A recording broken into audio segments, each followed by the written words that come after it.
నమస్తే, నేను Chandu. Welcome to the special interview. బీసీల హక్కుల కోసం, వాళ్ళ కోసం ఉద్యమిస్తూ కూడా ఫైట్ చేస్తూ బీసీ కార్పొరేషన్ దిశగా కూడా అడుగులు వేసినటువంటి బీసీ సంబంధించి తెలంగాణ బలహీన వర్గాల సమితి అధ్యక్షుడు, టీబీవీఎస్ అధ్యక్షుడు ఉగ్గే శ్రీనివాస్ పటేల్ గారు మనతో పాటు స్టూడియోలో ఉన్నారు. వారితో మాట్లాడదాం. శ్రీనివాస్ పటేల్ గారు, సెప్టెంబర్ 3న బీసీ కార్పొరేషన్కి సంబంధించి కూడా మీరు చలో ప్రజాభవన్ కార్యక్రమాన్ని తలపెట్టారు. సో మీ డిమాండ్ ఏంటి, ఏం చెప్పాలనుకుంటున్నారు? సెప్టెంబర్ 3వ తేదీన బీసీలందరూ కూడా చలో ప్రజాభవన్ అనే పిలుపును మేము వేయడం జరిగింది. ఎందుకంటే బీసీలకు కామారెడ్డి బీసీ డిక్లరేషన్లో 42% రిజర్వేషన్లు కల్పిస్తామని చెప్పేసి 23,913 నామినేటెడ్ పదవులు బీసీలకు ఇస్తామని చెప్పేసి ఆ రోజు కులగణన నిర్వహిస్తామని చెప్పేసి కులం పేరు మీద కులగణనలు చేసి ఏ కులం ఎంత ఉందో వాళ్ళ పర్సెంట్ అంతా మేము ఇస్తామని చెప్పేసి రిజర్వేషన్ల పరంగా ఈ బీసీలకు మేము ఖచ్చితంగా న్యాయం చేస్తామని చెప్పేసి కామారెడ్డి డిక్లరేషన్ బీసీ డిక్లరేషన్లో చెప్పడం జరిగింది. ఆ రోజు కూడా మేము కామారెడ్డి బీసీ డిక్లరేషన్ సభను అడ్డుకున్నప్పుడు రాజకీయంగా మా అందరికి కూడా చాలామందికి గౌడన్నలకు, ముదిరాజులకు, యాదవులకు, బెస్తలకు వీళ్ళందరికీ కూడా ఎమ్మెల్యే సీట్లు ఇవ్వాలని చెప్పేసి ఆ రోజు పోరాటం చేసి కామారెడ్డి డిక్లరేషన్ సభను అడ్డుకోవడంతో వారు మాకు నచ్చజెప్పి ఖచ్చితంగా మీరు ఈ బీసీ సంఘాలన్నీ కలిసి మా గవర్నమెంట్ వచ్చిన తర్వాత మీకు రిజర్వేషన్ కానీ కులగణనలు చేస్తామన్నప్పుడు మాకు కూడా కొంచెం సరే, ఏ గవర్నమెంట్ అయినా ఈసారైనా ఈ గవర్నమెంట్ వస్తే మాకు మంచి జరుగుతుందని అనుకొని ఆ రోజు బీసీలంతా కలిసి కాంగ్రెస్ పార్టీకి సపోర్ట్ చేయడంతో ఆ రోజు నుంచి మేము జరగడం జరిగింది. ఆయన అప్పుడే కామారెడ్డి డిక్లరేషన్లో సుమారు సంవత్సరానికి 20,000 కోట్ల బడ్జెట్ తోటి 5 సంవత్సరాలకు 1,00,000 కోట్లు విడుదల చేస్తామని చెప్పేసి అది కూడా ఫస్ట్ అసెంబ్లీ సెషన్లోనే కులగణన నిర్వహిస్తాము, 42% రిజర్వేషన్ ఇస్తాము, 20,000 కోట్ల నిధులు అందజేస్తాము బీసీలకు అని చెప్పేసి చెప్పడం జరిగింది. కానీ ఆ అసెంబ్లీ సెషన్లు అయిపోతున్నాయి, 2 సార్లు 3 సార్లు అసెంబ్లీ సెషన్ పెట్టినా కూడా ఆ కులగణన అనేది నిర్వహిస్తలేరు. ఇంతవరకు అది జరగకుండా మళ్ళీ ఇప్పుడు స్థానిక సంస్థలు రిజర్వేషన్లు లేకుండానే స్థానిక సంస్థలకు అంటున్నారు. ఖచ్చితంగా స్థానిక సంస్థల ఎలక్షన్లు 42% రిజర్వేషన్లు ఇచ్చిన తర్వాతనే స్థానిక సంస్థల ఎలక్షన్లకు పోవాలి. లేకపోతే మీరు ఇచ్చిన డిమాండ్లను మీకే తిప్పికొట్టే విధంగా బీసీలంతా ప్రయత్నం చేస్తున్నాం. దానికోసం సెప్టెంబర్ 3 మంగళవారం రోజున చలో ప్రజాభవన్ పిలుపునియడం జరిగింది. అక్కడ మీ ఏదైతే సంఘాలు ఉన్నాయో ఆ సంఘాల ద్వారా లెటర్లు తీసుకొని 42% రిజర్వేషన్లు ఇచ్చిన తర్వాతనే స్థానిక సంస్థల ఎలక్షన్లు జరగాలని, తర్వాత బీసీలది కులగణన చేయాలని చెప్పేసి నిరుద్యోగులు ఏదైతే బీసీలలో నిరుద్యోగులు ఇన్ని అవతకాలు పడి ఈరోజు వరకు ఎన్నో ఆటుపోట్లు పడి ఎన్నో ఇబ్బందులు పడుతున్నాయి. 2 లక్షల నిరుద్యోగులకు కూడా మేము ఉద్యోగ అవకాశాలు కల్పిస్తా అన్నారు.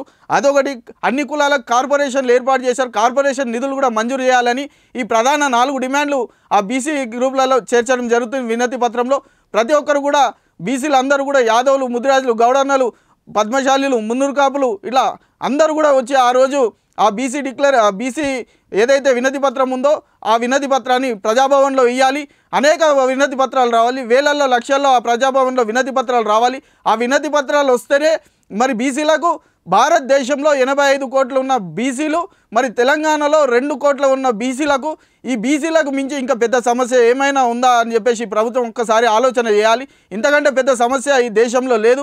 1931 నుంచి స్వాతంత్రం వచ్చినప్పటి నుంచి ఇప్పటి వరకు ఈ సమస్యగానే ఉంది. మరి ఈ ప్రభుత్వాలు కూడా గత ప్రభుత్వాలాగా వ్యవహరిస్తే మాత్రం ఊరుకునే ప్రసక్తి లేదు. ఈ ఎలక్షన్లు కూడా నిర్వహిస్తా అంటే ఖచ్చితంగా మేము ఈ ఎలక్షన్కి మేము వ్యతిరేకంగానే ఉంటామని చెప్పేసి బీసీలమంతా కోరుతున్నాం.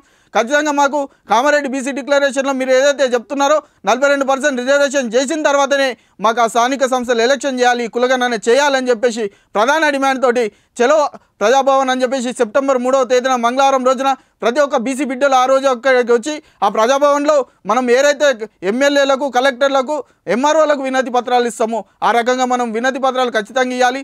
వాళ్ళు కూడా ప్రజాభవన్లో మాకు చెప్పారు, మీరు అందరూ 100 మంది వచ్చైనా సరే మాకు ఇస్తే తీసుకున్నాం, ఒక్కటి తీసుకున్నా అంటే ఒక్కటి తీసుకుంటే అది నా ఒక్కటి కోసం కాదు, అది 100 అప్లికేషన్లు, 1000 అప్లికేషన్లు, లక్షల అప్లికేషన్లు అక్కడికి వస్తేనే ప్రజల నుంచి డిమాండ్ అనేది బలంగా వినిపించాలి. కాబట్టి ఆ రోజు ఉదయం 8 గంటల నుంచి 1 గంట వరకు ప్రజాభవన్ ఉంటుంది. ప్రతి ఒక్కరు ఆడికి రావాలి. అక్కడ మీకు దగ్గర లెటర్ లేకపోతే కూడా నేను ఆ వినతి పత్రాన్ని అక్కడ మేము ఇస్తాము. ఆ వినతి పత్రాన్ని ఖచ్చితంగా అందరూ కూడా తీసుకెళ్ళి అక్కడ ముసలి వాళ్ళు కానీ, వృద్ధులు కానీ, వయోవృద్ధులు కానీ, రిటైర్మెంట్ కానీ, లేకపోతే మహిళలు కానీ, యువకులు కానీ అందరూ కూడా పెద్ద ఎత్తున ఓటు ఏ రకంగా వేస్తామో ఆ రకంగా ఆ రోజు ప్రజాభవన్లో ఈ వినతి పత్రాన్ని అందించాలని చెప్పేసి, ఒకవేళ ఈ వినతి పత్రం ఇచ్చిన తర్వాత కూడా అది జరగకపోతే, ఆ సమస్యను తీర్చకపోతే అది ప్రజాభవన్ కాదు, పాలకుల భవన్గా మేము దాన్ని ప్రకటించి ఏదైతే మా జ్యోతిబా పూలే పేరు పెట్టి దానికి నిర్వహించారో మరి బీసీలకు న్యాయం జరిగినప్పుడు ఆ బీసీల ప్రజాభవన్ ఎందుకు అని చెప్పేసి దాన్ని పూర్తిగా మేము వ్యతిరేకించే ఆలోచన ఉంటుంది కాబట్టి ఆ ప్రజాభవన్లో మన సమస్యలు వినిపిద్దాం.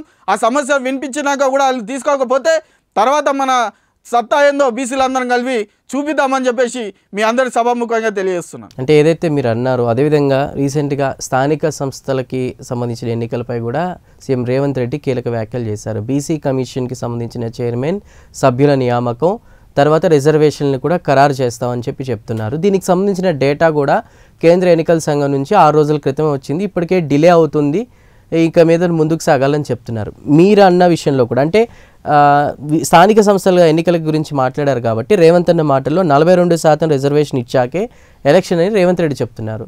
మీరేమంటారు, ఎలా చూస్తారు? ఇదంతా జనాలను మాయ చేసే ప్రకటనలు తప్ప ఏముండదు. ఎందుకంటే రీసెంట్గా పొన్నం ప్రభాకర్ గౌడ్ గారు కూడా 42% రిజర్వేషన్ ఇస్తాము, ఆ స్థానిక సంస్థలు నిర్వహిస్తామని చెప్పి కొద్ది రోజులు పేపర్ ప్రకటనలు ఇచ్చిన తర్వాత దీన్ని పూర్తిగా నిర్వీర్యం చేస్తారు. ఎందుకంటే అసలు యాక్చువల్గా ఇది జరగాలంటే ఫస్ట్ కులగణన జరగాలి. దానికోసం మీరు అసెంబ్లీలో కొన్ని నిధులు ఏర్పాటు చేసి కులగణన చేస్తామని చెప్పేసి చేయడం జరిగింది. ఇదే విధంగా మీరు కులగణన లేనిది ఎవరికి ఏ వాటతోటి ఏ రకంగా 42% రిజర్వేషన్లు ఎట్లా మీరు ఇస్తారు? మరి మీ దగ్గర కులగణన లేకుండా మీ దగ్గర సెన్సెస్ ఎక్కడ నుంచి ఉంది, సర్వే ఎక్కడి నుంచి ఉంది, ఆ సర్వేలో భాగంగా ఏ కులస్తులు ఎంతమంది ఎవరు ఉన్నారు అనేది తెలియదు. కాబట్టి 42% రిజర్వేషన్ మీరు ఇవ్వడానికి మీకు అవకాశం ఉందా? ఒక్కసారి మీరు రేవంత్ రెడ్డి గారు, పొన్నం ప్రభాకర్ గారు మీరు ఆలోచన చేయాలి. ఎందుకంటే గతంలో బీఆర్ ప్రభుత్వంలో కులగణన చేసిన తర్వాత 50% రిజర్వేషన్ ఇస్తామని చెప్పేసి ఆ రిజర్వేషన్లు ప్రకటించగానే సుప్రీంకోర్టు దాన్ని అడ్డుకోవడంతో మనకు ఆగిపోయింది. మరి వాళ్ళు అదేవిధంగా ఏ రకంగా అయితే జయలలిత గారు తమిళనాడులో గవర్నమెంట్ ఉన్నప్పుడు ఆమె కూడా వాళ్ళకు 40% రిజర్వేషన్ కావాలని చెప్పేసి వాళ్ళు తమిళనాడు అసెంబ్లీలో వాళ్ళు తీర్మానం చేసుకొని ప్రధాని దగ్గరికి పోయి లోక్సభలో తీర్మానం చేసుకొని వాళ్ళు తెచ్చుకొని 40% రిజర్వేషన్లు తీసుకుంటారు. అది కరెక్ట్గా రిజర్వేషన్ జరుగుతుంది. కానీ మీరు మీ ఇష్టానుసారంగా ప్రకటనలు ఇచ్చి మేము స్థానిక ఎలక్షన్లు రిజర్వేషన్లు ఇచ్చినాకనే ఇస్తామా అని చెప్పేసి ఒక ప్రకటన చేసి ఆ ప్రకటన ద్వారా ఎవరో ఒకరు అడ్డుకుంటారు. ఇది అడ్డుకోవడంతో మేము ఎలక్షన్ జరుపుతున్నాం అనే ఒక పెద్ద కుట్ర తప్ప ఇందులో ఏమీ కూడా లేదు. కాబట్టి ఇలాంటి మోసపూరిత కుట్రలు మాకొద్దు. మీరు కులగణన చేయాలి, దాని తర్వాత స్థానికంగా 42% రిజర్వేషన్లు ఇచ్చిన తర్వాత స్థానిక సంస్థల ఎలక్షన్లు పోవాలి. లేకపోతే ఇది కనుక చేయకపోతే మీ తీవ్ర పరిమాణం మీరు ఎదుర్కోవాల్సి వస్తుంది. బీసీల ఓట్లతోటే మీరు వచ్చారు, బీసీలను నమ్ముకునే వచ్చారు. బీసీలను అన్యాయంగా ముంచితే మాత్రం మీకు పుట్టగతులు ఉండకుండా మేము ప్రయత్నం చేస్తామని చెప్పేసి ఈ ప్రభుత్వానికి ఖచ్చితంగా హెచ్చరిస్తున్నాం. థ్యాంక్ యూ శ్రీనివాస్ గారు. సో చూశారు కదా, కులగణన చేయకుండా ఎలా సాధ్యం రిజర్వేషన్లు అనేది 42% అనేది శ్రీనివాస్ పటేల్ గారు చెప్తున్నారు. దీనికి కేంద్రం నుండి అంటే అటు లోక్సభలో ప్రధాని కూడా తీర్మానించేలా హామీ కూడా ఉండాలి. సీఎం రేవంత్ రెడ్డి, పొన్నం ప్రభాకర్ లాంటి వాళ్ళు హామీ ఇస్తున్నారు కానీ అది సాధ్యపడని అంశం అంటూ కూడా శ్రీనివాస్ గారు చెప్తున్నట్టు పరిస్థితి. శ్రీనివాస్ గారు, thank you so much. So ఇది ఇవాల్టి special interview. Keep watching Prime9 News.